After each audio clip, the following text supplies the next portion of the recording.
What's going on, everybody? So I just saw The Conjuring. The producers made me do it. Just kidding. But it really does feel like the producers made them make this movie because if y'all didn't know already, I am not a fan of this film at all, just to cut right to the chase. But I had pretty low expectations going into this film, and not that that really affects like how I feel about the movie after seeing it, because it doesn't matter if I go in with really high expectations or really low expectations. If the movie's good, it's good. If the movie's bad, it's bad, and I usually come out with that feeling of the film. But this one kind of had bad movie written all over it. It's directed by Michael Chavez, who also, I believe, wrote and directed The Curse of La Llorona. And for those of you who don't know, that film that's probably the worst film I saw in, I believe, 2018 when it came out. I could be wrong, but I believe it came out in 2018. I absolutely hated that film. It was probably one of the most blandest, one of the most cliche, one of the most passionless horror films I've ever seen in my entire life. And honestly, a lot of what was present in that film is also present here in The Conjuring 3. And that's quite unfortunate because I actually really like The Conjuring, like the very first one. I mean, I'm probably not as in love with it as I was back then when it first came out, but I did like it quite a bit. I'm pretty sure if I watched it right now, I would still like it quite a bit. It's been a while since I've seen it, but I remember there was a lot about that film that I actually enjoyed and admired, and I actually found pretty intense in a pretty frightening way. In the first Conjuring, there was a lot of great scenes that just built tension. A lot of tension building scenes. A lot of great uses of the camera that I felt like, it just did a great job at not only building atmosphere, but really making you feel on edge. And what was so great about the first Conjuring is that when you had those really intense tension building scenes, they weren't all just relieved by a loud noise jump scare or a fake jump scare. This film, The Conjuring 3, totally opposite. I mean, I can't even really think of one scene off the top of my head in The Conjuring 3 that wasn't relieved by a loud noise jump scare or a fake jump scare. And it's really quite unfortunate because honestly, there was at least a few scenes here in The Conjuring 3 where I thought the tension building was decent, but they just couldn't help themselves. Every single scene where there's some sort of tension, it's always relieved by an insane loud noise and obnoxious jump scare that's totally unnecessary. And that's not really something that's that's not really something that's surprising with most Hollywood horror films. That's pretty much the case with all of them, unfortunately. But it's just kind of sad and frustrating that this is what the Conjuring films have come to. Because the first Conjuring was like, it was such a gem. Yes, it's very traditional, but it's through the direction and it's through the vision that made the film quite effective. And ever since we started getting all these spin-offs, like The Nun and Annabelle Comes Home and La Llorona, it's all kind of gone to shit. I mean, honestly, I think the second Annabelle, directed by David F. Sandberg, was actually decent, but that's about it. Even the second Conjuring, I didn't like. I know a lot of people were pretty huge on it when it came out, but I didn't like The Conjuring 2.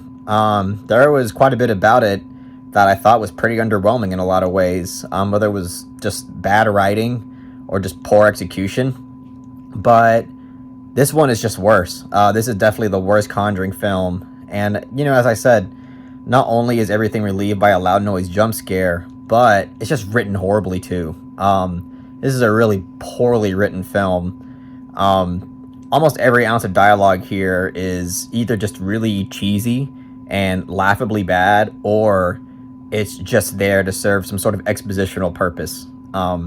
It's just there to give the audience some obvious piece of information. There were so many scenes in this film where I was thinking to myself, no one could have talked, and us as the audience could have inferred all the information that was on screen. And it's pretty sad. Like, I understand that not every movie has to be made in that way, but there was definitely an over-reliance on dialogue in this film. It was quite unfortunate to see that throughout this entire film. And yeah, just overall, this film, pretty much everything that you get from all the spin-offs is present in this film. Like every poorly executed thing, and just the overall approach that you see in the spin-offs are present in this film. I mean, if you like the spin-off films and you're a fan of them because you just like that approach to horror, if you just like, you know, jump scare horror or whatever, I mean, by all means, check it out. It's on HBO Max. That's the reason why I saw it. I was like, well, I already paid for HBO Max. I might as well check it out, watch it, put a video out for you guys. But that's the only reason why I saw it. But again, if you like that kind of stuff, then you'll probably like this movie. But if you like the first two Conjuring films, especially the first one, I only like the first one, as I said, then I really don't see you really liking this film that much. Because even though I don't like The Conjuring 2, there's at least, like, you know, 2 or 3 scenes in that film that I can say are actually, you know, pretty good. I can't say the same for this film. I can't think of, like, just one entire scene that I thought was, like, really good. Not to mention, there's, like, this cliff hanging scene, horrible CGI. The special effects work specifically in that scene was not good at all. And there's also just things about the story in here that just really pissed me off. There's an aspect here in the story where Lorraine Warren's character solves this, you know, cold case file, this unsolved mystery, like in like 2.5 seconds. Like, she solves this unsolved mystery like really quickly in exchange for some info. And it's like, if you're so like brilliant, like if your psychic powers are that good and you can solve all these unsolved mysteries like with the drop of a hat, like, why aren't you spending your time doing that? Like, instead you're spending time trying to investigate paranormal, you know, cases and stuff and trying to ward off demons. But I guess that's helping people in a way, but it just seems like a better use of your time would be, you know, to find the bodies of these missing people and bring some clarity and closure to the victims, of the family and everything like that. But instead, you know, she's doing all this demon shit. Anyway, that's kind of, I guess it's kind of a nitpick, but that was something that kind of bothered me a bit when I was watching the film. But I don't know. Overall, obviously, I didn't like this film. I went in with low expectations, but I think like, even like, honestly, I don't think that affected my viewing experience at all. Again, it usually doesn't. So I'm trying to think if there's anything else about this film that really got under my skin, but that's basically it. It's just a really cliche film.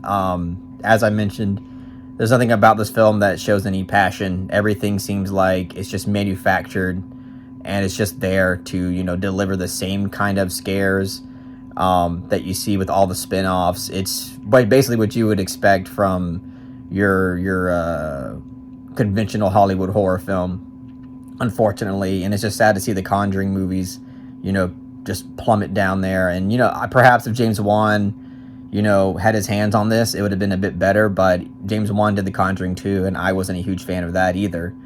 But the first one is definitely by far the best. That's the only Conjuring film I think anybody should check out, because there are just a lot of aspects of that I think are just really well done. But this one, I would say skip it.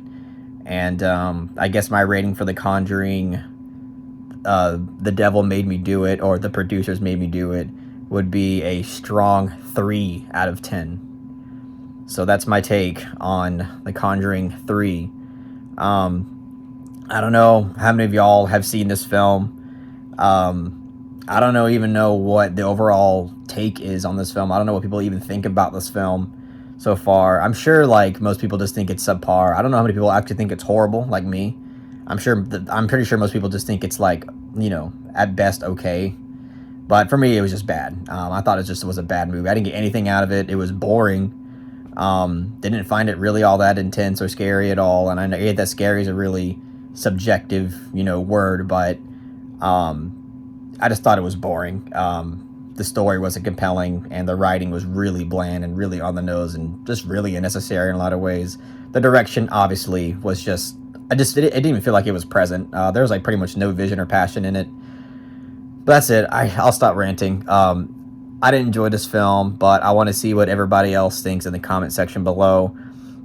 Those, at least my subs who are watching this, if you even bothered to see it, let me know what you think in the comment section. But if you really enjoyed my take on The Conjuring 3, please give this video a thumbs up and share it amongst your friends. And don't forget to subscribe to the channel to be updated on more film-related content.